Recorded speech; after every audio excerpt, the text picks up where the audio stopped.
I think that's probably the benefit worldwide, that people are just slowing the hell down, because Yeah.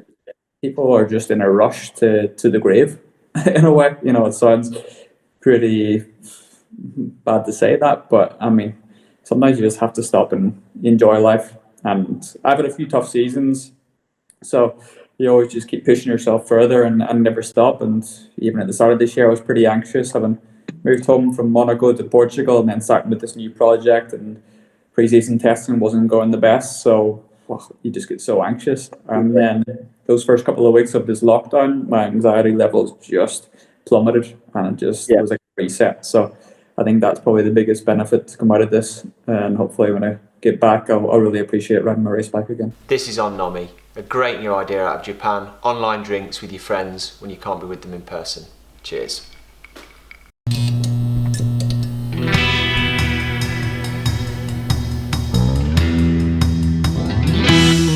Hello everyone, Andy Blow here again from Precision Hydration for another on-nomi, online drinks. Today I'm joined all the way from Portugal by a good friend of Precision Hydration, World Superbike rider Eugene Laverty. Eugene, how are you doing? I'm all good, thanks Andy. This is my first on-nomi, so looking forward to it. Well, cheers. Afternoon beer. Cheers. Exactly, yeah, cheers. Is that... have you got a Blue Coast on the go? That's what I want to know. Yeah, we got Blue Coast beer on the go. Always nice to be involved with the beer company. Two things I like in life, it's bikes and beer. So I'm not able to do one right now. I'm not able to ride my motorbike, so at least I enjoy my beer. And Blue Coast is like a craft brewing company out of the south of France, isn't it? Because when we visited you in Monaco, we met some of the team that you're involved with there. How's business going? Because that was a few months ago. They doing well? That's right. It started, it must be over 3 years ago now. It was an idea began in Australia with some sports guys, and then in America as well. And then we started one in the south of France there in Monaco, because there's so many cyclists, car drivers, motorbike riders. So there's about 8 to 10 athletes involved in it. And the last couple of years have picked up well. This isn't a good time for any business, is it? But timing was right for them actually to start online sales now, distributing around Europe. So that was perfect timing. They couldn't have hit that one any better. So at least they're still able to achieve that. Excellent. Yeah, we found the same, is that although Precision Hydration obviously stocks in some retailers, predominantly we're online, and although sales have dropped, it's been good to be able to talk to customers and still get stuff out the door. It's amazing the amount of training and how committed people are staying actually through this time, and as you know, like indoor training especially, you sweat a hell of a lot. So I think people still need to keep on top of all that. On that note, actually, because you're in Portugal now rather than living in Monaco in the south of France, what's the sort of local rules and regulations around lockdown for you at the moment? Have you got much freedom?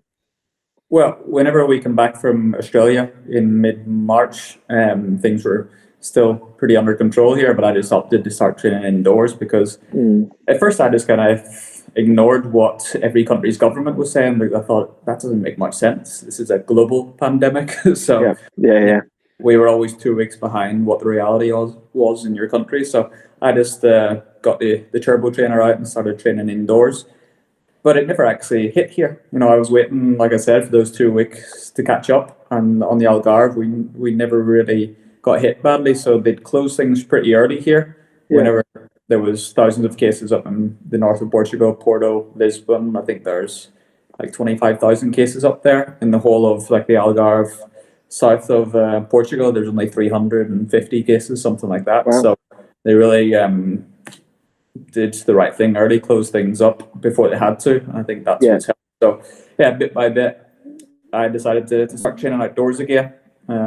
Like I said, I was of the mentality of training indoors. I didn't even want to ride mountain bikes or anything outdoors because I figured what health staff putting them under extra pressure. I didn't want to be that one dick, let's say, that crashed and hurt himself in hospital and just piling the pressure on them. So now that things are under control, I'm back outside running again and cycling. Nice, yeah. And are you, with the extra time that you've got, are you finding it, relatively easy keeping fit and keeping on top of things that side of life? Well, When I went to Australia, we had the test in Australia and then the race. So I was doing a little bit of running here and there. But on the Sunday morning of the race weekend, I crashed and hit my head. I got a concussion, so I missed the final race. And then woke up the next day feeling bad still from the concussion, and then a day later feeling even worse. But this doesn't seem like concussion. And then sure enough, I went and got tested in case it was coronavirus, and I had Influenza B. So that for a few weeks, which I think Influenza B is probably worse than coronavirus. At times it really knocked me for six. So once I got back and started doing some training again after a month of very little, I almost had to build that base again. The turbo was good, actually, doing some work in the turbo trainer, because you can just work through the zones. When you're out on the road, sometimes it's hard to do some proper quality work. So actually the turbo was good to work in that base again, and enjoyed it in a strange way. Yeah, I actually picked up Influenza B almost exactly a year ago in May 2019, when I was on a trip to the US, and it floored me. I had to put myself in a hotel room for 3 days, didn't see anyone. It was just, and it took me out for another, I don't think I trained for nearly 4 weeks, which is probably the longest period I've had for years and years. I was a real mess. And yeah, it's a nasty one, that's for sure. Yeah, it was good. Even when I thought, I'm feeling good again, I went to play things like ping pong. We got a table tennis table downstairs in the garage, and even the focus, and the speed of the ball, everything was out of whack. So it felt normal if I was sat watching TV or something, but if I had to race my bike, as it would have been probably for round 2 in Qatar, the speed perception was definitely all out of whack. Yeah, I remember, actually, I emailed a friend of mine, a doctor in the US, about a week after I'd got over all the symptoms, because I was going back to work, like you, feeling normal, but then I'd have these phases where I couldn't concentrate. I got brain fog. It was really, really horrible. And he said to me, it's probably, residual inflammation and the virus sort of you're still getting on top of it. And he said, don't worry, but do take it easy, because you shouldn't be doing anything exertional while that's going on. So yeah, I guess one silver lining for you has been that you haven't had to jump back on the race bike quite as quickly, and got a bit more time to get ready. Yeah, I had time to get over that. Not usually one to get ill at the start of the season, so I'd been training a fair bit in the winter as I do, but maybe I just didn't rest well enough whenever I arrived in Australia, and still did my running and then the testing and race weekend, and get myself beaten up, and somehow managed to get the flu. But strangely then Pippa was staying with me in Australia for those days after the race weekend, and she didn't manage to catch the flu off me. So it is odd how it works sometimes. You'd imagine if she's there, she's going to be floored too, but no, she managed good. Got away with it. When we were last chatting, we chatted a lot about sleep and recovery and stuff, because you've been focusing a lot on that. Have you found that you've improved at that, since you've been focusing on it more? Yeah, I have done. And this period has been good because I'm constantly on the same time zone, no early morning flights, no late arrivals. So sleep hygiene's been really good, and sleep hygiene is a very important thing for me. I always struggle with jet lag, because I do seem to need to sleep to go to bed at the same time in order to get some good quality sleep. So having had the chance to sleep in the same bed for 6 to 7 weeks, that's a rare occurrence. The longest I'd been in one bed before was 28 days. After I broke my pelvis, I went to stay in Ireland with my parents, and I was counting each day, because it felt like a long time. It was back to back there. So I've lost count now. This must be like 45 days or something. So it's kind of been good in that respect. And realised as well just how important the sugar intake is as well. Because for all those years where I was having issues not taking on enough sodium, and that fatigue and cramps and everything that came with it, that was the primary problem. And still in the last year, I was always getting low energy, and sometimes the sleep being disturbed, and I started to realise just how important those carbohydrates are as well. With the sachets that you guys provide as well, I've been taking those 1,500 milligrams of sodium with the electrolyte, because they've got the sugar in them as well. They've got some good quality carbohydrates, 15 grams per sachet, I think. So I'd always neglected that before. A lot of my training is aerobic, so I figured, I'm not going high end. I don't need carbohydrates, but that was a little bit naive of me. You always need carbohydrates when you're out there doing sport. Yeah, I used to get the same thing with disrupted sleep when I was training really, really hard as an athlete.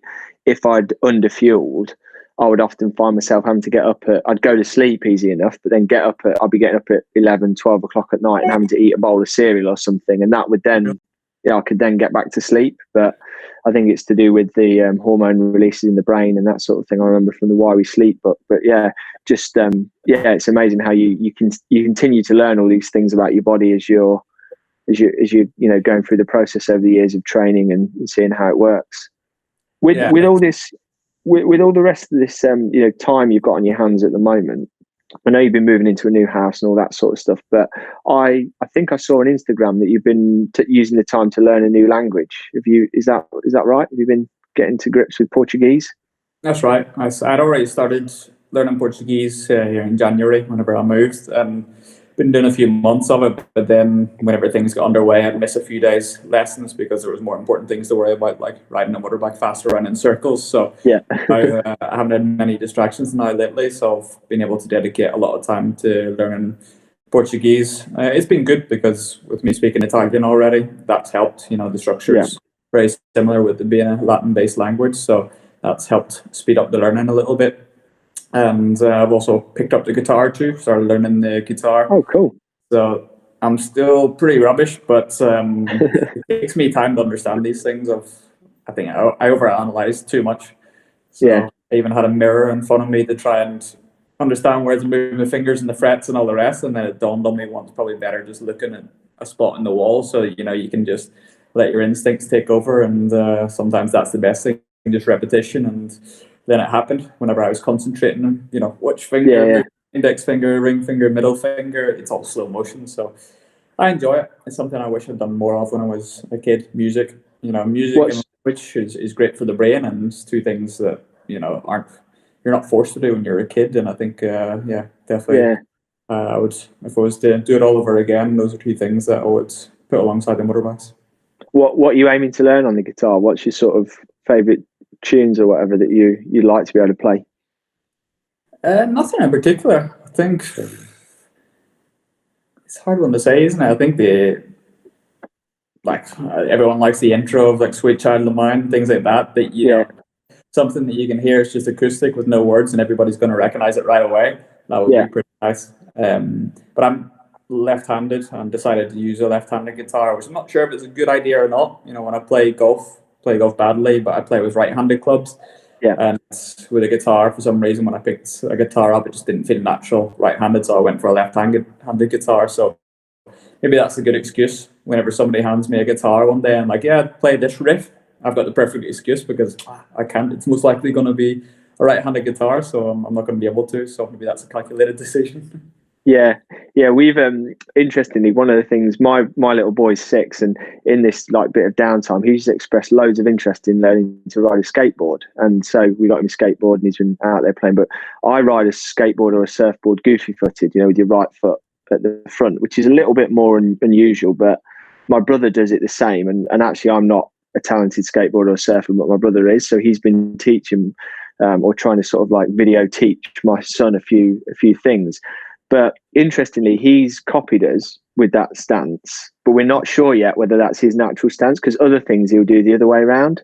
So it is interesting in that learning part of how the brain takes over, like when you force something and when you just let it go naturally. So we keep, and each day he's kind of doing it differently. So we're waiting to see which side he settles on. And it's my brother's saying it might be that he can it might be really lucky and can kind of do it both ways round, which would be fantastic. So it could be ambidextrous. Who's the tennis player, top end tennis player now recently changed from one hand to the other? Yes, there is. I know who you mean, and the name's on the tip of it. But they can, incredible. Yeah, that you can. Wow, how many hours did that take to get to his level? With his right hand and then change to left-handed. I mean, that's like 2 careers in a way, because he would have had to start all over again, because I'm sure if you hand a top guitarist a left-handed guitar, they'd have to start all over again. Okay, it might take a amount of time to learn again, but phenomenal. But that's the book that I read a few years ago, I remember, called Bounce. I can't remember who the author is, talking about the Matthew Said, the table tennis player. Yeah, I mean that book summed it up, and that's why I've always been very patient when it comes to things, because I was never very natural at different sports. I always had to think things through. Sometimes that can be a negative, and sometimes I have to just let my instincts take over. But I always have been very analytical and always patient with putting in hours. So for me, learning language, learning guitar is no problem. I know that doesn't happen overnight.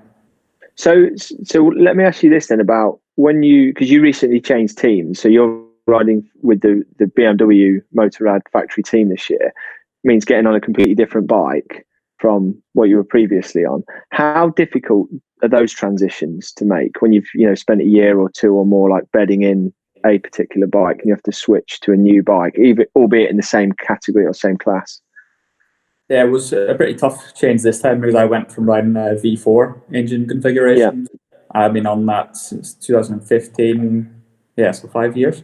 And I went an inline 4, and that's a big change. So moving between the previous manufacturers wasn't as tough. This one was, because it's a really different riding style, and it did take time. So I always get stronger as the season goes on.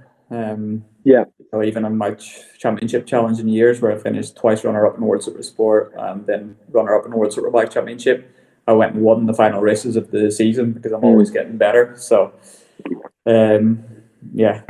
unfortunately, right now with this happening, means that I can't get out there and ride. My first round of the year was pretty rubbish, where I was battling to finish inside the top 10. I need to get out there and get the grips with this bike, so I can be fighting for the podium soon. Yeah, to the layman like me, what's the difference between the V4 and the inline 4 in terms of like the characteristics or whatever? What makes it such a big change for you as a rider? Well, I would say in terms of riding, it's almost like you have to attack more with the bike for some reason. With a V4 configuration, I always find if you try and override the bike and be aggressive with it, it'll bite you in the ass. You almost have to ride with the bike, so it feels lazier and in slow motion a little bit. Each transition from braking, corner, and exiting is very segmented, whereas you get on an inline 4 and it's just imagine somebody telling you hurry up, do it quickly. You have to back the corner, squeeze the brake, on the gas, just almost going back to riding a smaller bike where you've got to rag it. Takes a change in your approach, because I learned that with the V4 from like Max Biaggi whenever I was teammates with him on Aprilia back in 2012. That's how Max used to ride. It was so fluid, and then I realized, okay, this is maybe how you ride this bike. So doing that for 5 years at my age and then changing back again, it takes a little bit more time, but I've done it before, so I'll manage again. My dad's quite jealous that you're involved with BMW, because I was talking to him about it, because my dad's always been quite big into motorbikes, and when I grew up, he always used to ride BMW Boxer twin bikes on the road. He had an the one I remember most of all is he bought an ex-police bike, which had like a blue tank and a white fairing with all the decals and everything taken off, and those big massive cylinder heads like outside of the sides of the bike, and you could feel the pistons going side to side and everything like that. So he's like a BMW man through and through, and he's very sort of, I think, jealous of the fact that there's that opportunity now to because they were out of racing for quite a while, weren't they? I think BMW, and then kind of come back in more recently. And they was it kind of an aspirational thing? Like, is that like a team that you maybe wanted to race for, and an iconic brand to represent? Yeah, I do like the BMW's approach. I have to say they came in with factory support end of must have been like 2008, 2009 when they came in with guys like Troy Corser, started to develop that project. And honestly, I guess with me growing up, I always looked at Japanese manufacturers and Italian. So for BMW come in at that stage, I thought this is going to be tough, because essentially a car manufacturer trying to make it in the bike world. It's happened many times before, where a guy like Mario Willen was a fantastic car designer, came in with his Ilmore project to MotoGP, taking the big headlines, we're going to reinvent the wheel, show these motorbike guys how it's done. And then they pulled the plug on the project after a couple of races, because it was just blowing their minds. His bike race is so different to cars. So I think I had the same outlook on it whenever they first came back at that stage. But then they were on the podium within a few years, and we thought, wow, impressive. And I really liked the German approach, how logical they were with it. So I was supposed to join in BMW in 2012 whenever I went to Italy at that stage. So then having the opportunity to join them this time around with what's definitely a much better bike. They're only in the beginning of the project, and already, you know, my teammate Tom Sykes is fantastic over one lap, and he put it in pole position at round one. So I think this bike's got incredible potential. Yeah, I was going to say, it seems like it's got a lot of potential. Now, you touched on something there. You talked about like bike guys and car guys. So as you know, I used to work quite a lot in motorsport with fitness training for drivers and riders. Who is fitter, car guys or bike guys, do you reckon, in your experience? Bike guys have to be fitter, but it is true that often there may be some car guys that are fitter. It is a change in time, but I think if we look at the 90s and in the noughties, you know, motorbike riders were wilder, so didn't really attract guys that were, you know, clinical. Like a car driver is very methodical and very proper, whereas sometimes the bike guys get a little bit wild. So it's changing now because we have to have the mentality and approach a little bit more like the car guys. So a lot of us are serious about our training, but we have to be. The bikes are getting so physical now. How much horsepower we have, well, the way I was explaining it is it's still the same tracks that the guys were riding on maybe even 30 years ago. And they used to have maybe 140 brake horsepower, and our superbikes now have 240. So that's still the same track, and you're riding a beast around it. So those guys used to come out of a corner, and it was all about getting tucked in to escape the air and go fast in a straight line. Now for us, we've got so much horsepower that we don't go in a straight line anymore. We actually lean the bike to stop the bike wheeling, because a bike upright will lift the front wheel up until fifth gear. So even if we keep 10 degrees angle to the left going in a straight line, and then 10 degrees angle back to the right before braking, then that means that we go faster in a straight line. So that makes it physical. Whereas before you used a straight line, sit in the bike and relax. Now we actually have bother going in straight lines. So I know some of the guys that I train with in Monaco, some of the F1 guys even. I remember we were on the bicycle together, and everybody's heart rate is different, obviously. But I remember one of the drivers, his heartbeat was maybe 30 beats more than mine.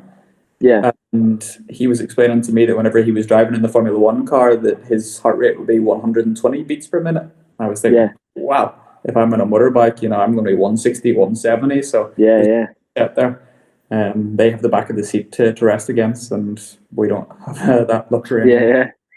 And we've talked about it a bit before, but you know, when you're in one of the hot races and stuff, I know you weigh yourself before and after some of the events and that. How much sweating do you actually do in those events? You know, if you're out in the Middle East or in Asia or whatever, and how long's the race for you?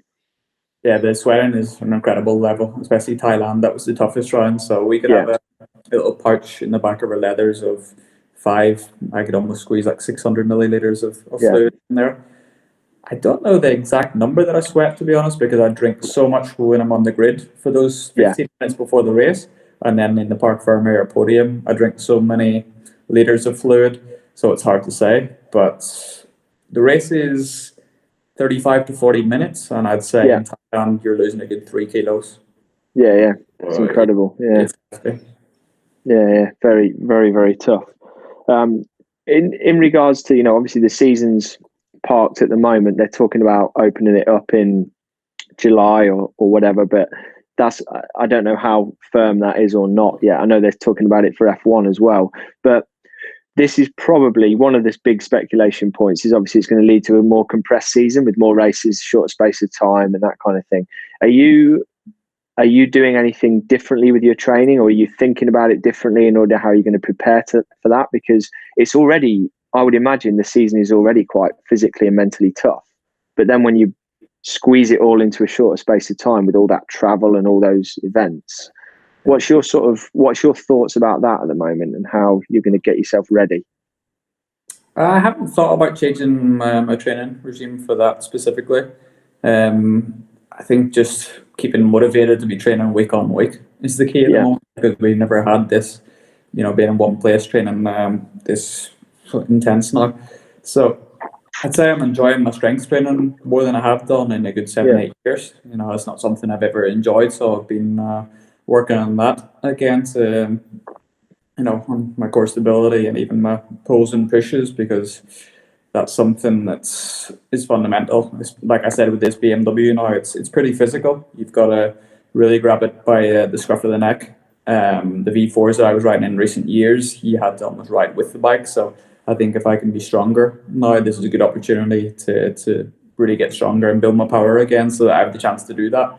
That's something that my teammate Tom Sykes really does. He even if the bike isn't perfect, he'll just grab it by the scruff of the neck and drag it around. And hey, maybe that's what I need to do at times as well.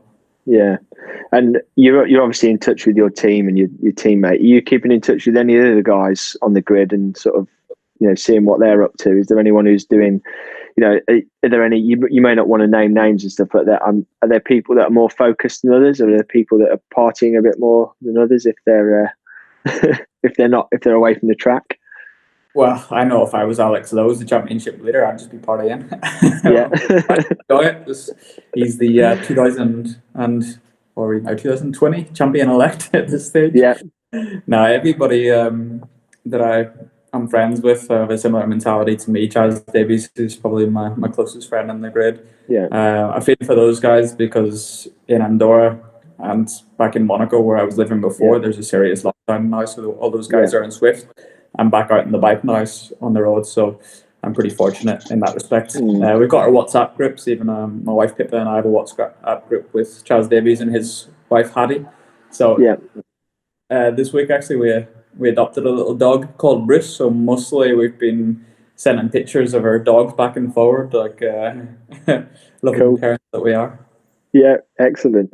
And you mentioned that's maybe one of those sort of like little good things that's come out of this time period of having a bit more time. I'm sure you wouldn't have been out adopting dogs at this time of year normally if the season was in full swing. Is there anything else that you've found that this time has given you that is something which while the rest of the world is kind of imploding, I've found one good thing that I've been saying to anyone who listens is like my kids have both learned to ride bikes and they're 3 and 6 years old, and that's because we've had the time to go out and take them out on bikes pretty much every day, which has been really, really good. And it's just shown me what you can do with a bit of focused time and accelerated learning. So what do you think is the number one best thing that you're taking out of this time? Well, it's great to hear what you said, as a parent, then having the time to get dedicated to your kids, because nowadays people just get so wrapped up in the speed of life, and that is a problem that I've identified in recent years, is the speed of life, that everybody just wants an answer there and then. With emails and used to be you would send a letter, I don't know how many years ago, and wait for the response, and it bugs me now on WhatsApp that if somebody sends you a message and if it's a blue tick, they can see you've read it, which I always keep because I like to know that I've read it. But then if they send something like a question mark 3 minutes later, like, why haven't you responded yet? Just slow the hell down.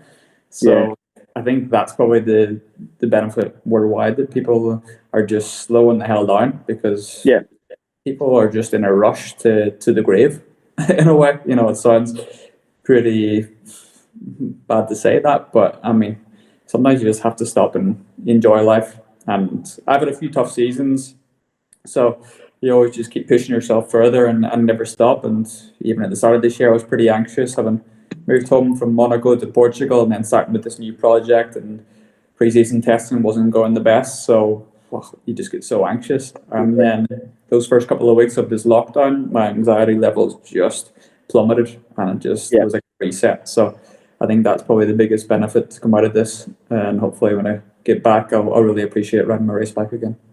Yeah, I think there's a lot of people starting to think that way. Actually, we spoke to a good friend of ours, triathlete called Sarah Crowley, and Sarah's been smashing it for years and years now at a very high level in the professional ranks. And we said to her, what do you think about having to take some time off this year? And she said, I think it'll give me an extra year or two at least on the back end of my career, because when else do we slow down? And I thought that was a great attitude to take into it, because while other people are stressing about the here and now, she's able to sit back and be a bit more zen-like and, think about the long term. And it certainly made me reflect a little bit, because, as you know, I travel a lot for work and that kind of thing. I would have definitely been out of the country and in hotel beds and sleeping on aeroplanes and stuff like that, at least, 3 or 4 weeks out of the last 8 or whatever in a usual year. And yet, like you, I've spent 7 weeks at home. Every morning I monitor my heart rate variability, which is a sign of, sympathetic and parasympathetic nervous activity. And it's never been so stable. It's just been like ticking along. Everything's, and although, I am in some ways itching to get back to some things like normal, it's definitely going to make me think about what we can do remotely, what we can do at a distance.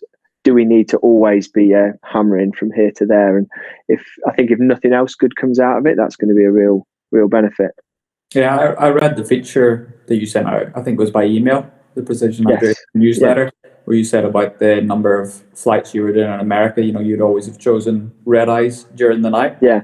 Because then it meant you could get more meetings and sleep during the flight. I mean, that catches up on you. So it was good to see. Yeah. Now that you've changed your outlook on that, and yeah. Well, now what I'm enjoying is shaving a bit less, afternoon drinking. The good things in life. Exactly. And on that note, I'll say cheers, mate. Thank you very much for having a drink with us. I'm sorry it's taken the coronavirus to cause us to have to connect, to want to connect on things like that, but that's another good thing out of it. So best of luck for the season when it restarts. Keep in touch, and we're all behind you, so good luck. Thanks very much, Andy. Hopefully we can get up there on the podium this year. That would be sweet. Fantastic. See you soon, mate. Bye-bye. Thanks.